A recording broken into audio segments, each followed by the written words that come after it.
복음에는 하나님의 의가 나타나서 믿음으로 믿음에 이르게 하나니 기록된 바 오직 의인은 믿음으로 말미암아 살리라 함과 같으리라.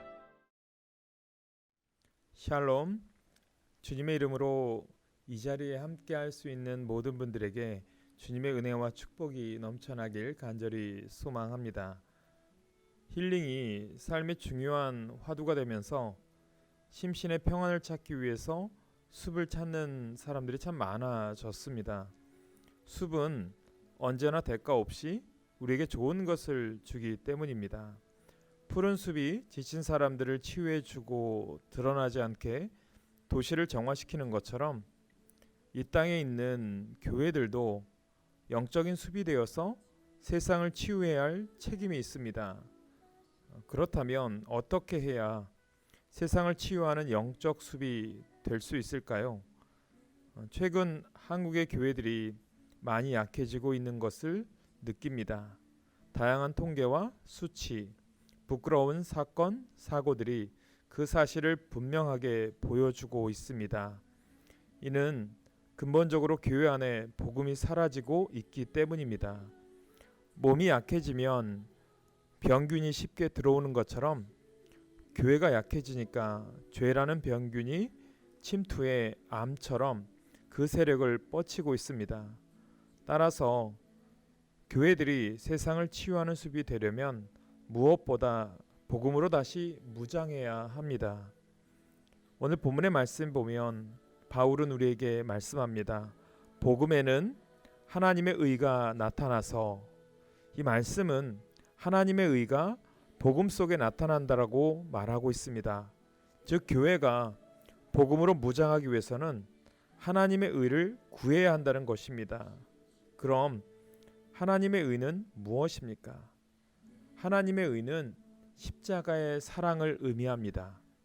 그러므로 교회는 십자가의 복음으로 돌아가야 합니다. 십자가의 복음만이 교회를 회복시킬 수가 있기 때문입니다.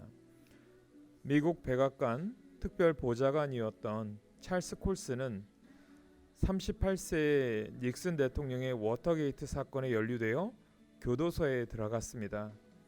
절망 속에서 고통스러워하던 그는 예수 그리스도를 영접하게 되었고 그 뒤 교도소 선교회를 만들어 미국의 교도소에 복음을 전하였습니다.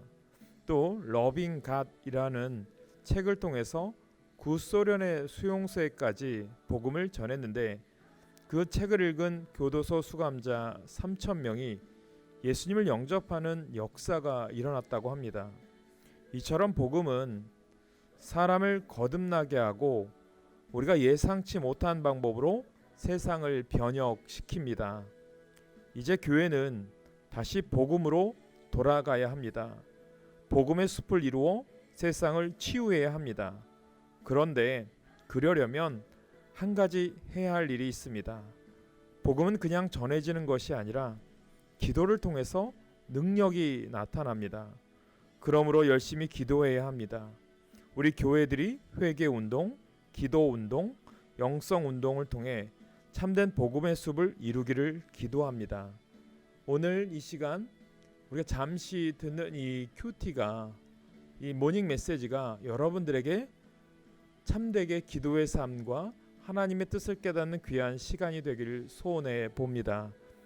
오늘 새로 시작하시면서 기도 제목을 드립니다.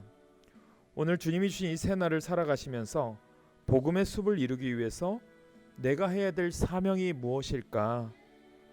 여러분 생각하면서 내가 있는 그곳에서 오늘도 일터에서, 사업장에서, 가정에서 복음의 숲을 이루는 일에 헌신하는 여러분 되길 소원해 봅니다. 또 나라와 민족을 위해서 기도해 주시기를 부탁드립니다.